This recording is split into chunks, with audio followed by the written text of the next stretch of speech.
අලුතෙන් SLT Mobitel Home 4G LTE connection ගන්නායට වටිනා tab computer සහ data දීමනා. අලුතෙන් SLT Mobitel Home 4G LTE connection ගන්නායට වටිනා tab computer සහ data දීමනා.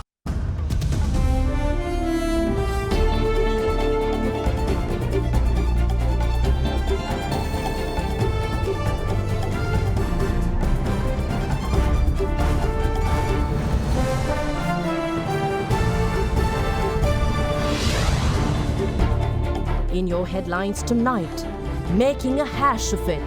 The government's social media blackout fails as hashtags reign worldwide.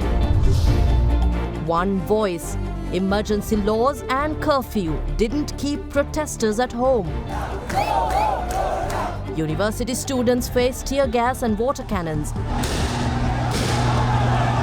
while Sri Lankan expats join in. Pro-poor solution. Politically unpopular subsidy reforms imperative, but major information campaign even more so urgent, Economist tells government. We should be trying to educate the public to say the reason you're having power cuts is because they've been subsidizing fuel all this time. All this and much more coming up tonight, this Sunday, the 3rd of April, 2022. From AdaDerana, this is AdaDerana First at 9. Live from Studio 24 in Colombo. And a warm welcome. You're joining us on AdaDerana English News. Crucial talks between President Gotabaya Rajapaksa and Prime Minister Mahinda Rajapaksa are currently underway. According to sources, some key political decisions are set to be taken at the meeting. Now, contrary to claims, sources confirm that Prime Minister Mahinda Rajapaksa will not resign from office. Now, they also say that the decision was made upon requests by some cabinet ministers, although Mahinda Rajapaksa had earlier decided to tender his resignation. Political sources also told AdaDerana that the cabinet of ministers had instead offered to resign from their portfolios. Now, even though Sri Lanka continues to remain under the status of curfew until 6 a.m. tomorrow, protests are continuously carried out across the country. As such, the riot police had been forced to take measures to disperse various groups of protesters who had gathered at various locations in the country, disregarding curfew regulations. Starting 6 p.m. last evening, Sri Lanka has been under an island-wide curfew and will continue to remain under curfew until 6 a.m. tomorrow. As per powers vested in him under Section 16 of the Public Security Ordinance, President Gotabaya Rajapaksa issued a Gazette Extraordinary last evening, stating that it is necessary to maintain public order in the country. As such, the order directed that no person can be on any public road, railway, park, recreation ground, or other public ground or the seashores across the country until the curfew is lifted tomorrow. However, according to the Gazette, an individual could travel or be at any one of these locations only if they have a written permit provided by the Secretary to the Ministry of Defence, Secretary to the Ministry of Public Security, or Inspector General of Police, or any officer authorized by them. Meanwhile, police stated that those providing essential services can travel to their places of work during the period of curfew by producing the work identities or a document issued as a curfew pass. With the curfew in place, police special task force and Triforce personnel have been deployed at entry and exit points of the city and other key locations to ensure that the public adheres to curfew regulations. According to police, nearly 700 people have already been arrested for attempting to flout curfew regulations. Despite a curfew in place, protesters took to the street demanding solutions to the current economic woes. Students of the Peradeniya, Sri Jayawardhanapura and Colombo universities were seen protesting earlier today. In Kandy, the riot police fired tear gas and used water cannons to disperse the protesting students of Peradeniya University when they attempted to march towards the Kandy town.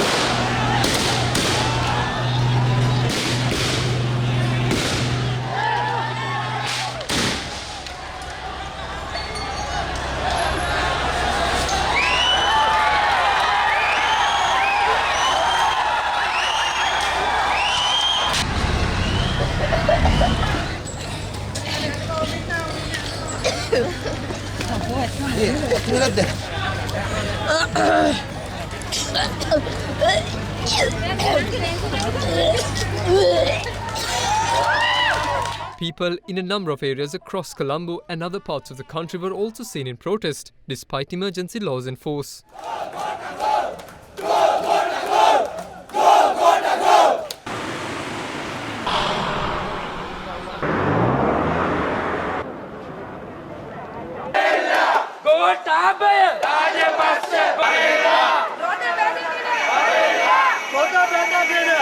Is having the opposite effect on tourism.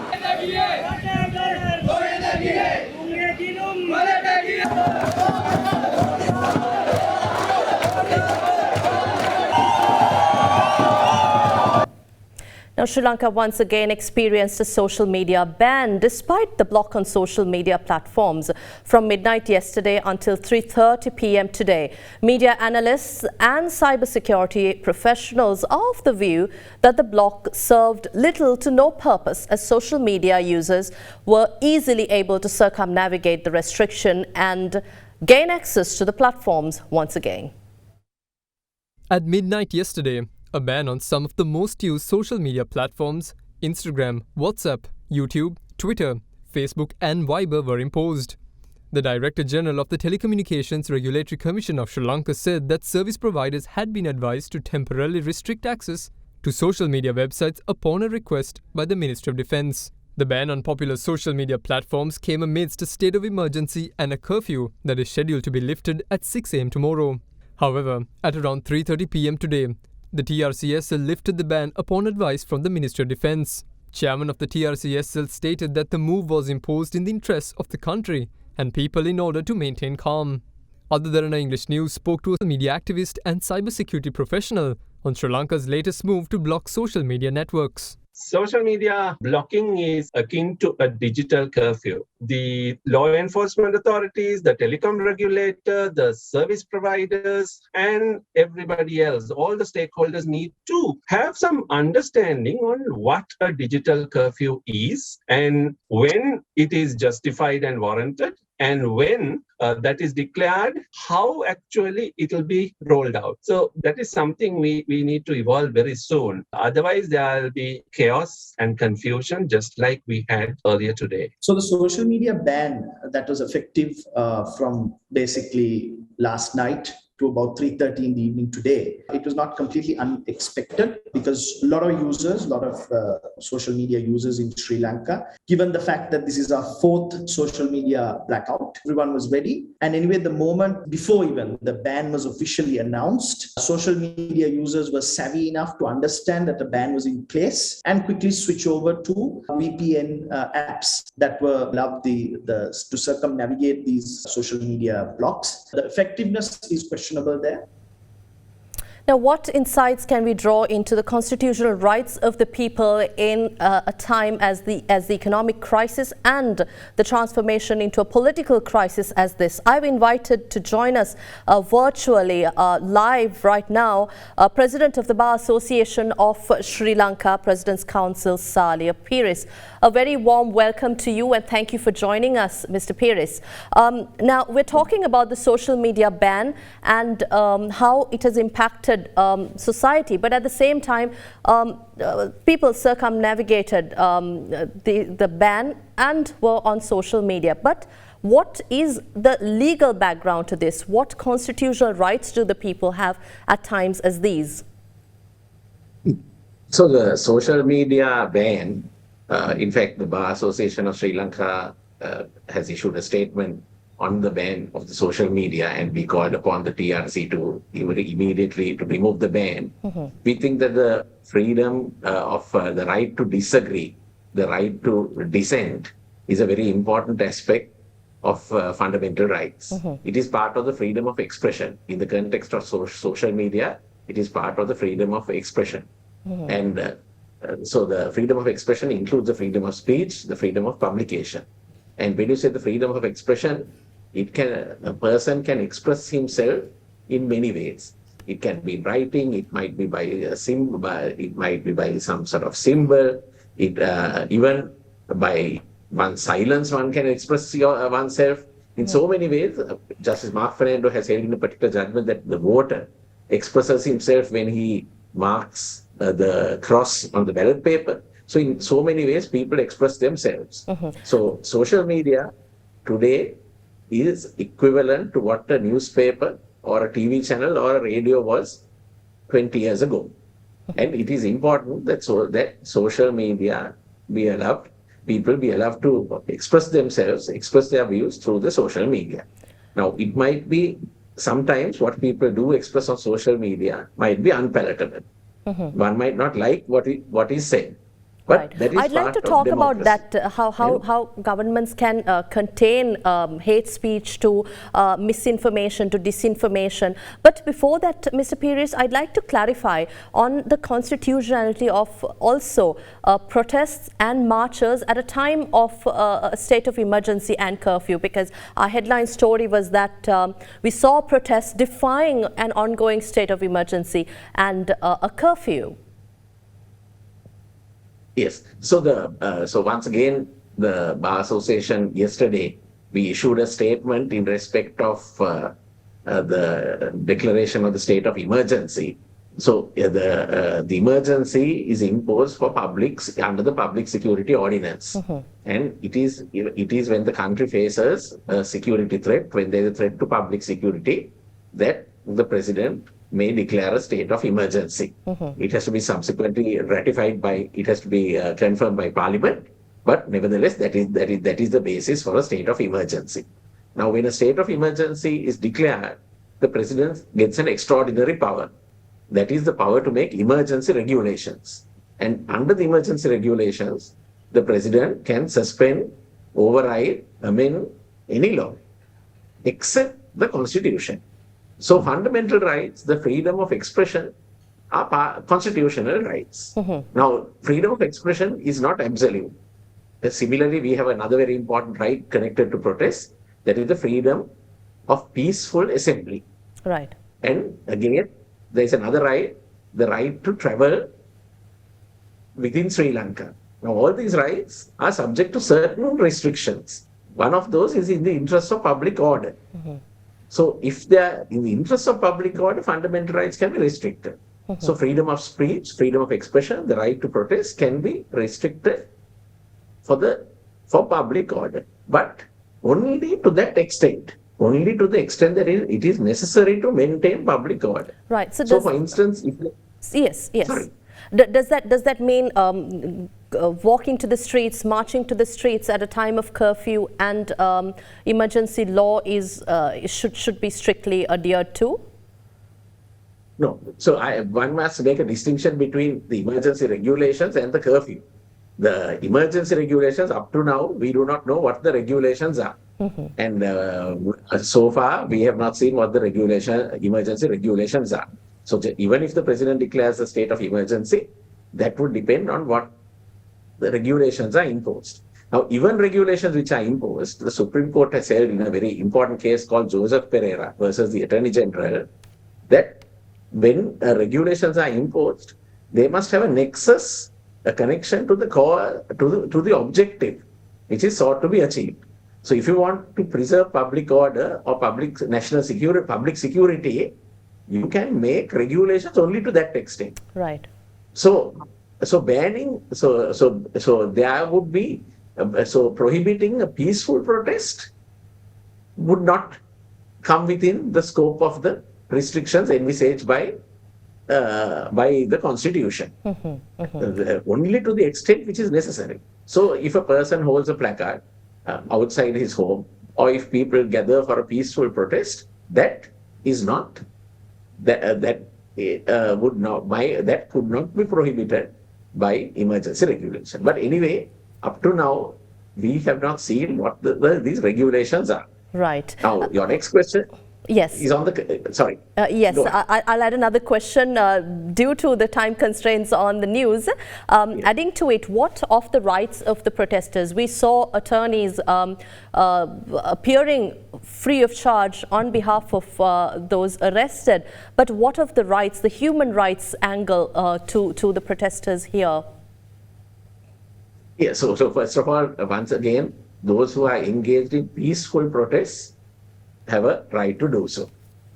If a person joins a protest and his objective is peaceful, then he has all the rights. But if he becomes violent, then of course, if an assembly is unlawful, then the police can intervene and even disperse the unlawful assembly. But even if the police arrest a protester on the basis that he was a member of an unlawful assembly, that person has to be treated, cannot be subject to assault, cannot be subject to torture. So even if a person is arrested, but I say that if the protest is peaceful, there's a famous Janakosha case where the Supreme Court has clearly held that if a protest, as long as it is peaceful, as long as there is no threat to public order, then arresting a person for being part of that protest would be unlawful. Thank you very much for your time here on AdaDerana English News, Mr. Pirix. It was a pleasure talking to you and for your informed information on the Constitution and the rights of the people. Thank you. Well, we had with us the President's Counsel, Saleh Pirix, President of the Bar Association of Sri Lanka. The Public Utilities Commission denied the Ceylon Electricity Board's request to implement 5-hour power cuts tomorrow in a backdrop where assurances were given that daily power cuts will be gradually reduced. PUCSL said it directed the CEB to instead implement 5-hour power cuts before 10 p.m. daily. The Public Utilities Commission yesterday approved scheduled power cuts for 6 hours for today. However, few hours later in the evening, power interruptions were reduced to 1 hour and 40 minutes. The PUCSL stated that the Ceylon Petroleum Corporation had provided fuel to the Ceylon Electricity Board for the operation of power plants, allowing to reduce power interruptions today. Yesterday, 12,000 metric tons of diesel and 6,000 metric tons were supplied to the Ceylon Electricity Board. The 6,000 metric tons of diesel were purchased from Lanka Indian Oil Company. Further, 12,000 metric tons of diesel and 25,000 metric tons of furnace oil are expected to be supplied to the Ceylon Electricity Board next week as well. With that, PUCSL says power cuts will be reduced considerably in days to come. In this backdrop, the CEB today requested for 5-hour power cut scheduled for tomorrow. Denying the request, the Commission recommended to maintain power cuts below 5 hours a day, with 3 to 4 hours during the daytime and 1 to 2 hours during night time before 10 p.m. Meanwhile, taking the ongoing power crisis into account, Prime Minister Mahinda Rajapaksa has ordered authorities to take necessary steps to provide solutions to the affected people. Now, the main opposition party, the Samagi Jana Balawegaya, together and the Janatha Vimukti Peramuna, staged protests today in defiance of the curfew that is prevalent in the country until 6 a.m. tomorrow. Opposition leader Sajith Premadasa and members of the Samagi Jana Balawegaya staged a protest in Colombo today against the imposition of emergency laws and violation of fundamental rights of the people. The leader of the opposition and other members of parliament marched to the Independence Square from the Nelumpokuna Mahinda Rajapaksa Theatre. However, upon reaching the Independence Square, the road was closed and security tightened. Although parliamentarians attempted to enter the Independence Square premises, police prevented the protesters.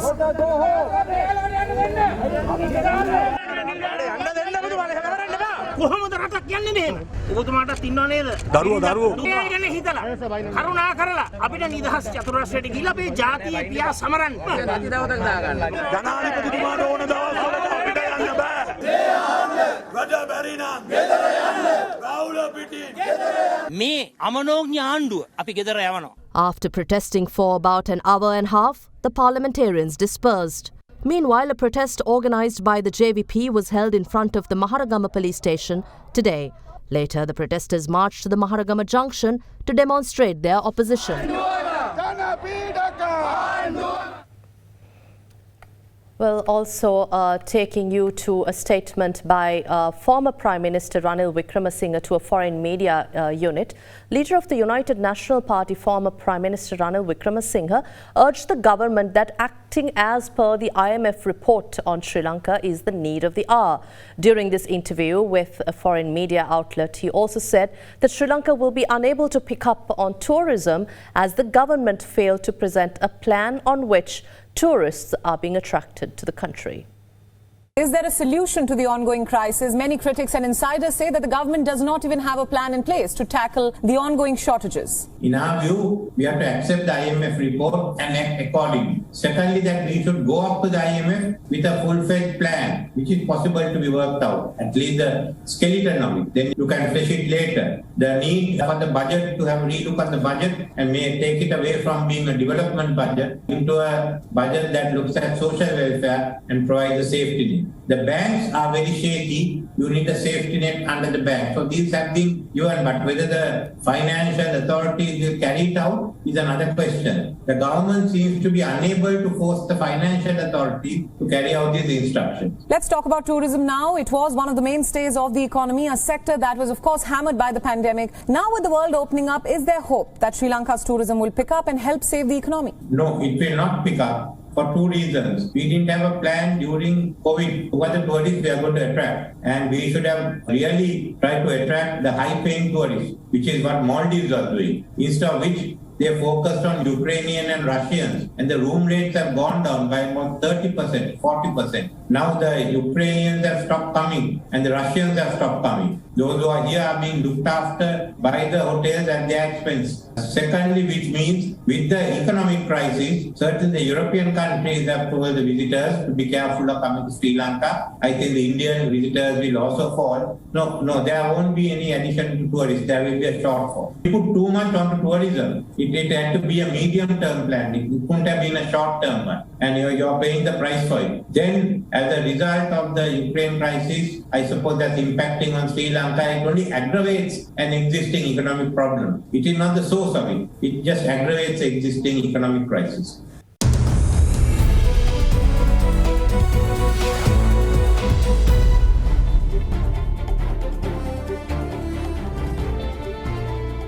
Welcome back. Now, as the economic crisis in Sri Lanka deepens, economists and experts call for a number of policies that the government should adopt, with some of them being debt restructuring and increasing tax revenue. However, speaking at a recent webinar, former World Bank chief economist for South Asia region and professor of development economics, Shanta Devarajan, said that it is imperative for the government to urgently cut fuel subsidies as an imperative pro-poor measure. But he also called for an immediate information campaign to educate the public that it is only the rich that benefits from subsidies, and that the real benefits of reforming subsidies are to the poor. A reform of fuel subsidy, where every time you mention it, there's a resistance from the government saying, oh my God, we can't do this. There'll be riots in the streets and people will object. Well, by the way, there are riots in the streets as we speak because they didn't adopt it. Why is the government not undertaking these sensible pro-poor policies? These are policies that will benefit the poor. There's no question that lion's share of fuel subsidies in Sri Lanka, as in other countries, goes to the rich, because it's the rich who drive gas-guzzling cars and use air conditioners and various other fuel-consuming utensils. Despite all of this evidence, it's still the case that there's a perception that people will vote against cutting fuel subsidy. One part of that is that while the rich benefit the most from fuel subsidies because of their high consumption of fuel, the poor are also affected if you raise the price of gasoline. So many governments, and I think this government should be ready to do that, have also accompanied the fuel subsidy reform with cash transfers targeted at the poor. This is what we did in Indonesia, in Egypt, several other countries. This is now a standard procedure, which is that the idea is that, yes, it will increase these costs to the poor, but we compensate them by giving them a cash transfer with which they can then pay for the higher bus fares and tuk-tuk fares. And so in this situation, what can we do? I think we should today itself or tomorrow start a major information campaign. This is not a political campaign. This is an information campaign to inform the public about who benefits, what is the cost, what are the benefits of reforming subsidies. I think it's absolutely imperative. The people are out there on the streets. We should be trying to educate the public to say, the reason you're having power cuts is because they've been subsidizing fuel all this time. We have to say, look, we can restore power if we cut fuel subsidies. We have to do it urgently, because only then will the government feel like they can actually reform fuel subsidies and electricity subsidies and get out of this mess. The Ceylon Chamber of Commerce said it is gravely concerned about the far-reaching adverse consequences of certain actions being taken by the government on economic activities such as tourism, trade, exports and e-commerce dependent on social media platforms. Now, in a statement, CCC said it appreciates the need to maintain law and order and public security in the country, but the adverse coverage Sri Lanka is getting on international media, particularly on the imposition of a state of emergency, can cause serious damages at a time when the tourism sector is just beginning to stage a recovery. The statement further read, the impact of these restrictions on the freedom of speech and other fundamental rights of the people can damage the reputation of the country at a time when Sri Lanka badly needs the goodwill of the international community to recover from current economic challenges. Now, the Chamber requests various authorities responsible for the availability of fuel, electricity and gas to communicate clearly on the current status, which is of immediate concern to both businesses and the public at large. Now that wraps up tonight's edition of First at 9, your primetime AdaDerana English News Bulletin. Have a pleasant evening.